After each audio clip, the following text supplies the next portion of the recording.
was built here in May. This is going to be our video, our continuing series of the 20th New York State Militia at Gettysburg, as well as a sidebar on the John B. Horner Farm, or the John Ross Horner Farm, or the Alexander Horner Farm. We'll just call it the Horner Farm. This house was built in the year 1819, and the barn was built in the year 1840. The farm was deeded to Robert and David Horner in 1760, the earliest descendants, and it was a 600-acre farm. Now, in 1802, David's son, Alexander Horner, built a small log cabin from his family just down the hill in the distance over here from the house near a natural spring. Now, the southern property line, which is beyond the barn over here, was the Maryland-Pennsylvania state line before the establishment of the Mason-Dixon line in 1766 and 1767. The federal-style house was completed in 1819 with bricks that were made on the property, and then the frame was cut from trees on the farm. The barn was completed in 1840. It was actually built, and it has an inscription on one of the doors, built by I. Leitner, probably Isaac Leitner, and it was completed on August the 27th, 1840. So the farmhouse in the year 1819, the barn in 1840, and the frame of the house, as well as the barn timber, was taken right from the farm. Now, the federal-style house that was completed in 1819, the bricks from the property actually came from a kiln that was located down here near the spring, and it's still there today. Some of the foundations of that natural spring and where the bricks were made were down here. The interesting thing about the barn, and we will look at that in our next part of this series on the 20th New York State Militia, as well as the Horner Farm and John Ross Horner. This has been the Horner Farm 20th New York State Militia here on Gettysburg Battlefield Ultimate. Okay, this is the 20th New York State Militia, as well as the Horner Farm and John Ross Horner here on Gettysburg Battlefield Ultimate. And on our next part, we're going to take a look at this huge bank barn. Now, the barn was completed, like I said, by I. Leitner on August the 27th, 1840. And it is one of the largest bank barns that you'll see in Pennsylvania. In fact, according to Horner tradition, the largest bank barns in Pennsylvania around the early 1830s to 1840s were constructed at a length of 100 feet long. And because Mr. Horner at that time wanted to have the largest barn, he decided to have Leitner build at 100 feet and 6 inches. So at one time, it was the largest bank barn in Pennsylvania, as definitely the largest bank barn here in Gettysburg. So it had the record by 6 inches. And of course, like I said, this barn was completed and built by Isaac Leitner and completed on August 27th, 1840. This has been our next part of the 20th New York State Militia, as well as the Horner Farm and the life of John Ross Horner here on Gettysburg Battlefield Facebook. Okay, this is going to be the 20th New York State Militia at Gettysburg, as well as the Horner Farm and the life of John Ross Horner here on Gettysburg Battlefield Facebook. And I'm behind, or on the southern end of the barn that was completed in 1840 right now. And just here beyond where you see this little rise in the ground here, this prior to 1766 was Maryland. That where that high ground goes was the state of Maryland. So if it had been 1765, right here where the dip in the road is would have been the state of Maryland. And of course, when the Mason-Dixon line was established in the year of 1766 and 1767, the Mason-Dixon line was moved slightly further to the south. So that's kind of interesting that part of the farm actually at one time resided, or what would be the Horner farm, resided in the state of Maryland.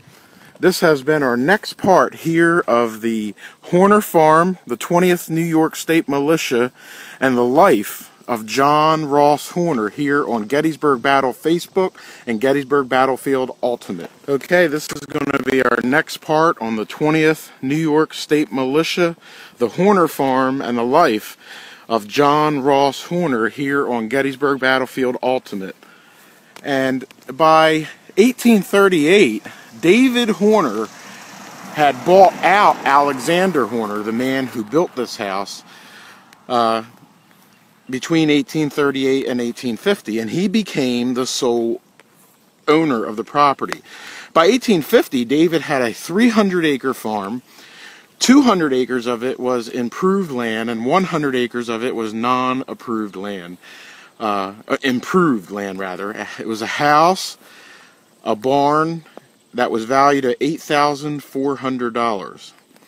He owned 5 horses, 5 milk cows, 14 pigs, and various cattle with a value of about $440. Now, by 1860, just prior to the American Civil War, and almost every Horner descendant, including John Ross Horner, would have been born and lived on this farm.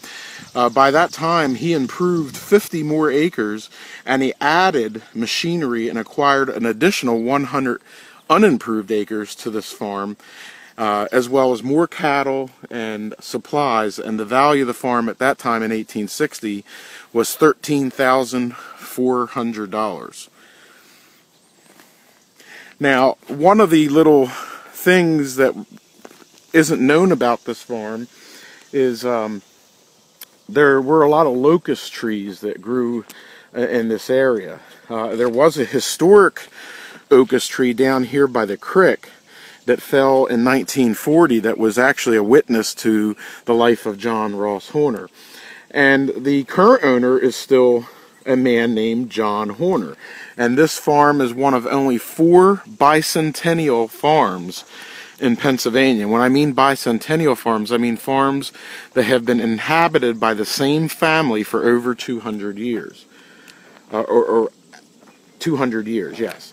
And this farm will be inhabited very shortly, 200 years. Again, you can still see it's owned by John B. and Mary Horner. As far as the locust trees are concerned, this locust tree here, the one back in the corner, and the small one over here, which are seedlings, are actually seedlings from the honey locust tree that is the only witness tree still in the Gettysburg National Cemetery here as of 2015. And of course, back in 2009, that honey locust tree was in a very bad windstorm and was severely damaged. About 70% of it was destroyed. Yeah, it is still alive and still stands today. And Mr. Horner got seed. Okay, this is our next part of the 20th New York State Militia, the Horner Farm, and the life of John Ross Horner. Now, John Ross Horner was the son of John Horner, who was the captain of Company C of Cole's Maryland Cavalry. John Ross was attending Delaware Literary Institute in New York with his friend and fraternal brother Ambrose Baldwin at the outbreak of the American Civil War. They enlisted and recruited Company K of the Ulster Guard, the New York State Militia, and they served a 3-month enlistment, with Ambrose being elected captain and John Ross Horner second lieutenant. He was later, in December of that year, promoted to first lieutenant. Now, at the Battle of Second Bull Run on August the 30th, 1862, the 20th New York State Militia was heavily engaged as the Ulster Guard moved against Brown's Confederate brigade in an open field. Now, during the smoke and the confusion of battle, the regiment went off course, and instead of hitting Brown's brigade on the left as planned, they reached the far right. They were now isolated, and they allowed the 15th Alabama and the 21st Georgia to pepper them with fire. This has been our next part on the 20th New York State Militia, the Horner Farm, and the life of John Ross Horner here on Gettysburg Battlefield Facebook and Gettysburg Battlefield. This is going to be our next part of the 20th New York State Militia, the Horner Farm, and the life of John Ross Horner here on Gettysburg Battlefield Ultimate. Now, as the 20th New York State Militia at the Battle of Second Bull Run came within 25 yards of the embankment, the regiment was shot down from 450 men to just over 100 men. At the time, Lieutenant Theodore Burr Gates ordered a retreat after Colonel Pratt was mortally wounded. And amongst that retreat, and at that time, John Ross Horner was mortally wounded himself, and he died there on the battlefield. The very next day, the Horner's friend, Alexander Baldwin, wrote a Horner's father right here at this house from Centerville, Virginia, on August the 31st, 1862, and he said, "Dear Sir, Lieutenant J.R. Horner has fallen, shot dead, while bravely executing his duty. He was shot in the breast and the head. I have not been able yet to get his body, but I will if I can. The enemy drove us in from the field. Allow me to mingle my regrets for a brave comrade along with his kindred. A.N. Baldwin, Captain, Company K, 20th New York State Militia." This has been our next part of the 20th New York State Militia on Gettysburg Battlefield Ultimate. This is our next part of the 20th New York State Militia on Gettysburg Battlefield Ultimate and Gettysburg Battlefield Facebook. And after that letter that was sent from Baldwin to John Horner, the father of John Ross Horner, there was a reply a week later. And then, of course, Baldwin then wrote another letter dated September the 6th, 1862, from Upton's Hill, Virginia. And he writes, "Captain Horner, sir, I received your letter of the 4th, and I take this opportunity. I am glad to inform you that your son's body has been properly buried and marked, and a marker placed over it. It is by a culvert on a railroad where the battle raged the hottest. John Harmore, 446 8th Street, Washington, D.C., can give you the exact location. He was a friend of our regiment and went down with the surgeon into the field under the flag of truce and helped bury him. The rebels had stripped him of his shoulder straps, shoes, taken his purse, sword, and revolver. Hammer had cut off a lock of his hair and his buttons from his jacket, which you can get from him.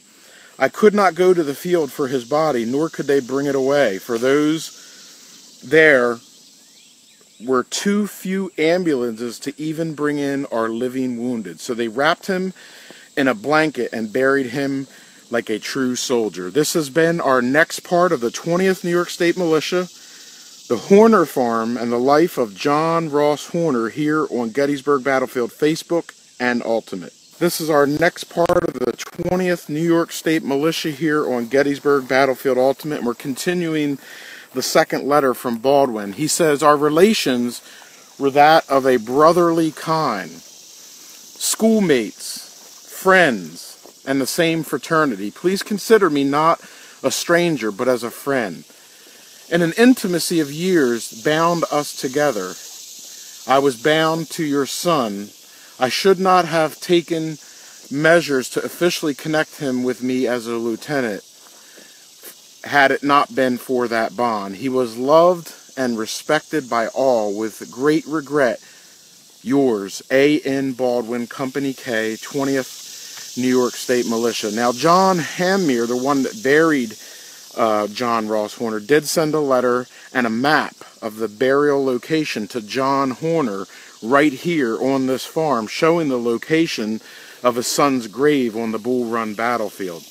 And of course, John Horner, Captain John Horner of Maryland Cole Cavalry, in 1864, he left his house here and he went down to Virginia and retrieved his son's body and brought it back to the Gettysburg Soldiers National Cemetery and buried it with the other soldiers that are there. It's one of the only bodies that's buried there that wasn't killed at the Battle of Gettysburg. It's one of the great secrets of the National Cemetery. And here, as I stand here looking up at the old Federal style house with Georgian influences, I'm back here along the run. Right here at the center of a camera is where the old kiln used to be, where they actually baked the bricks to build that house. And just beyond, it's dried up now, but over here is where the spring used to be. And this is also the location before the house was built. This is the location down the hill where at one time the original log cabin stood that was the beginning of the Horner farm. This has been the next part of the 20th New York State Militia, the Horner farm, and the life of John Ross Horner on Gettysburg Battlefield Ultimate.